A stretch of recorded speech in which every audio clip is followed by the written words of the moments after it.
Good morning. So you want to be a blogger? Okay, let's play. I've been doing this for just over a month now. I just hit my 30-day mark 3 days ago. Yay, very exciting. Let's talk about this. Why do you want to do this? What can you expect in your first month? What is it? What isn't it? What does it require of you? Why? Why even bother doing this? Is it for the money? Is it to satisfy an intrinsic need? Is it to sell something? Is it to market an idea? Is it to get your name out there? Whatever it is, there are a number of different reasons, and there are a ton of resources, and I think there is great information out there, and there is misinformation, especially for new bloggers like us. I can tell you why I started to blog. As some of you know, if you follow my blog, I went through a lot of changes last year, left a job, wanted to do something unrelated and different. I am not here for the money. I will say that I want to monetize my site. I mean, you know, it's nice to earn something. Why do you work at an ice cream parlor? Well, yeah, for the free cones, but also to earn money. Why do you go to law school? Oh, because you care about justice for all. Maybe you do, maybe you don't. But for me, I can tell you the actual date I decided, you know what, this is what I want to do. I think there is a difference between finding an objective for your site and knowing what it is satisfying in you. You know, what started this, what promulgated the whole process. For me, the date, doesn't matter why, but it was December 14th. December 14th, everything shifted for me. And from that moment on, I knew that, okay, what am I going to do? What am I going to do? And this seemed to be the vehicle for me. I hope to do a number of things with the blog. The objective of the blog is to inspire, to encourage, to connect, to bring people together, to give them a respite, a place to laugh, to chuckle, to feel as though they're not alone, that they have a friend. They have a girlfriend out there. I'll be that girlfriend. Okay, I volunteer my services for free. And that brings up another point. For a long time, you may be doing this for free.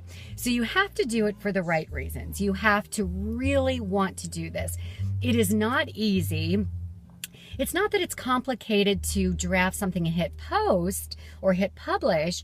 It's that it is a process. It requires a lot of you, and it is a never-ending cycle to write, to draft, to edit, to post, to go on to the next one, to market, to make sure that you have a presence on all the social media platforms. That's why I'm here, YouTube. Okay, it's one of the many, because you will have readers or viewers that will prefer a blog, a vlog, as they're called, over reading content, over reading a script, a dialogue.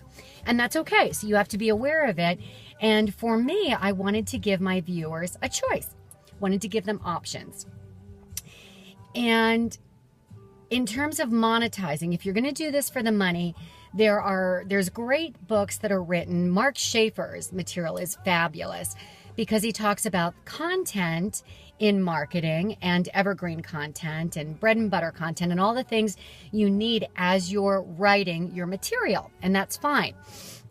There are wonderful articles written about how to incorporate social media into your blog. Again, I like him as a resource. He's kind of a one-stop shop, and I really appreciate his willingness and generosity of spirit in sharing his knowledge.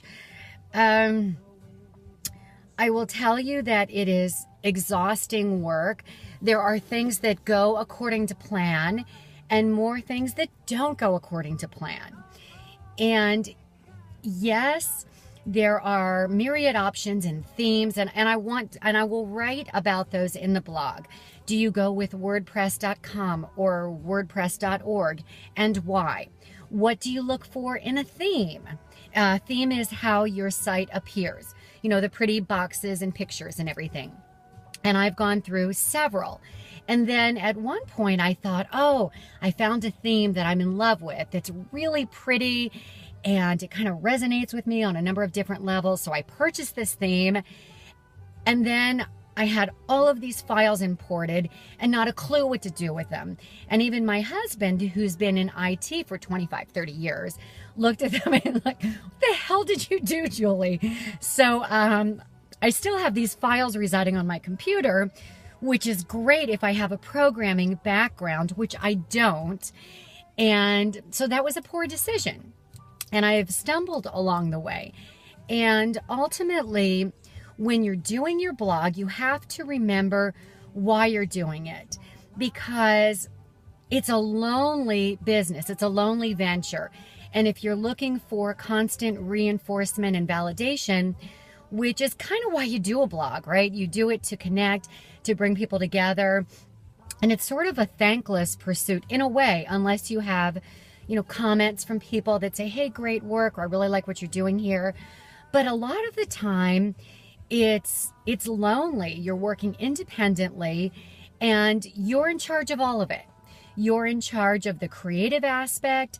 You also need to, be your own IT guru and, in-house CIO, if you will. And so you need to have a vision of what it is that you're doing. But in order to do that, in order to have a vision, I think the why is just as important. And the reason I say that is because, yes, even if you ultimately want to monetize it and look at it as a source of income and revenue, and that's great, it is. And I think it's important to consider that, because you don't want to do something for free forever. But the why is what will fuel you until you get to that point. And when there are times that you think, why am I even doing this? And there will be those moments, because it is a hell of a lot of work. I think if you remember why you're doing it, then you'll be okay, and that will sustain you and it will carry you. And I'll give you an example of that. When I started, because I am not an IT person, I get very frustrated when technology doesn't go according to plan. I feel overwhelmed and intimidated by those things. And then I remember not only the day that I started and what was I feeling and thinking on that day, I remember, or I try to remind myself that, okay, it's not about the technology, and it isn't even about ultimately the number of viewers or page hits or Google Analytics or any of those things. And yeah, they're factors, but that's not the factor. To me, mine is the factor of one. And I still go back to that every single week. And sometimes in the midst of every single blog post that I'm drafting, why am I doing this? What purpose can it possibly serve? And then I come back to, it was the idea of one. If this reaches and assists and resonates with one person, I'm talking about my blog and the message on it, then it's worth it. But I will tell you another thing to consider when you're blogging or not blogging is, are you going with kind of a broad spectrum idea for your blog, just a general essence and feeling, or are you writing camera reviews? Okay, and if you are, that's great, because it's very specific, and your return on investment of the time will probably be quicker and shorter if you're targeting a certain audience. At a certain point, I'll be adding a whole gallery of jewelry and beaded merchandise, because I'm a beader, okay? So, and I'm a left-handed beader, so I want to do tutorials on that, and that's very specific, and I'll probably have more of a following on that site than on my broad site, which is a more general idea to inspire, to encourage. How do you market cheer? How do you market happiness? Well, I don't know. I'm still working on that. But I can tell you that there is an audience for it somehow, because even within the first month, and I haven't paid a dime through AdWords or any specific funded marketing campaigns, but I've had over 1,000 views in the first month, and that's pretty good. I mean, is it good? Is it bad? It's reasonable. It's good enough for me. It's good enough in order to keep down this path, to keep going and not give up.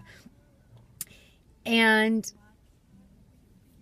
with that, you know, that works. On the beaded site, there will probably be a steeper curve, but will I be as motivated and as excited about doing that long term? I don't know.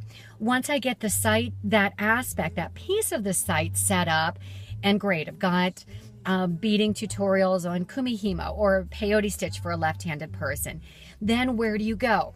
Do I stay as excited about that for the long haul? I don't know. I'm passionate about beading, but I'm even more passionate about the moments in life, things that I notice every day.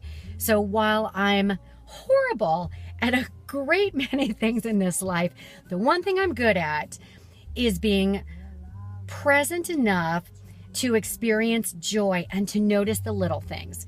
So that is something I can do long term with my readers, with my viewers, because it's just who I am. You know, organically, that is how I am hardwired, and it is the truest representation of me. That is what you get with moi. You get that essence, okay?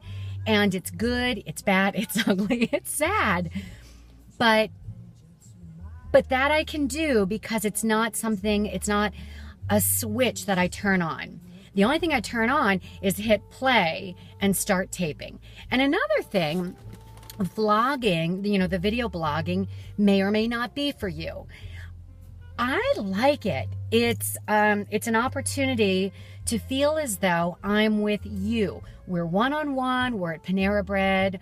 Oh my God, I love their bear claws. They're so good. If you microwave them for 30, put a little butter on the side, you're in like Flynn. I get distracted, people, especially when it comes to food and sweets. But that's why I vlog. It's one-on-one, and I like it. So in a nutshell, there you go. Maybe you blog, maybe you don't, but you need to remember the objective. You know, keep that in mind. Why are you doing this? Is it ultimately for cash or not, or to satisfy something within you? And even beyond the objective, what is it in you that made you want to do this? And why this kind of blog? Are you passionate about training horses? Oh, okay, great. Then maybe that is your platform. Then that is what will fuel you. And I am passionate about connecting with people, and that is something that I can bring long term. But what started it out of the gate, for me, I remember the exact date. I remember the time. And it was a defining, pivotal moment. And I knew that it would change. It would change my life forever. I got a piece of information that I wasn't expecting to hear. And I had a choice at that moment. I had a choice. And so I decided to do this. So it was either stay in that place of being stuck and thinking, oh my gosh, okay, there's a part of my life now that's gone that I'm really gonna miss. So what am I gonna do? How will I fill that void? That connection that I had, that friendship that was there all the time, that I was really reliant upon, now it's gone. And so for me, you know, this works, and it's probably a good thing, because our lives are constantly shifting and changing, and they're fluid. And fortunately, when I talked to my husband about this, I had his support. He was on board with doing it, and that makes the difference too. Do you have someone in your court who not only will encourage you and greenlight your project as you go, but who believes in you and will allow you to be frustrated, and who will then not say, oh, forget it, it's too much work, don't bother. He tells me all the time, of course it's a lot of work, and of course you get frustrated, Julie, and of course you say you want to quit 50 times a day. But you don't need to do that. Just stay on course, and you've got this. And that is my message to all of you. You've